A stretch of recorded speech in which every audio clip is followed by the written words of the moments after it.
Hi, I'm Steve. Welcome to the behind the scenes for Disconnect. I wanted to make a film that was artistic, unique and expressive by using a combination of a number of different approaches and techniques. The first aspect to take the film in an unusual direction was to use poetry instead of dialogue.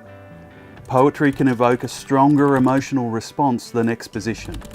I felt the beautiful but slightly discordant style of a Japanese haiku would best deliver the tone I wanted to achieve for the film.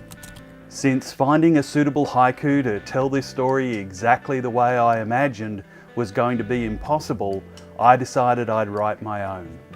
I wanted a teenage female voice for the film, sounding a little nervous and unsure. Emily, who performed the haiku, isn't an experienced actor, so her nervousness came through with exactly the tone I wanted. I also used a Rode SmartLav Plus mounted in the Rode Lav headset to pick up a closer, more intimate sound from Emily's voice and to add more authenticity to the performance. Once I had the haiku completed, I created an outline of the film using a simple table with columns for visual, audio and time. I made notes on the outline as shots were completed and locations changed. The second technique was to use a specialised lens to produce the dreamlike, disconnected feeling in camera. With the exception of the final shot, every shot in the film was captured using the Lensbaby Sol 22, a fixed aperture tilt lens which creates a circular area of sharp focus surrounded by smooth blur. The third technique used in the filming was to shoot point of view for every scene, and almost always handheld. I wanted the film to be immersive and for the audience to be carried along as if they were experiencing those feelings themselves.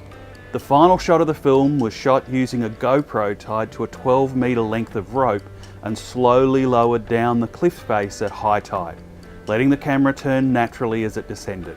On-camera audio was captured using the Rode Video Micro. Location sounds and effects were captured using the Rode Video Mic Me L, connected to an iPhone on the end of a monopod.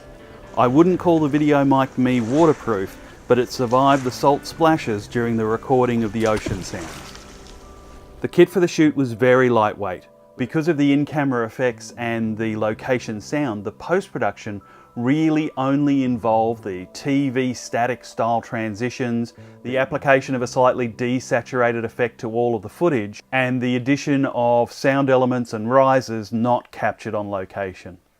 This has resulted in Disconnect being a highly stylized film.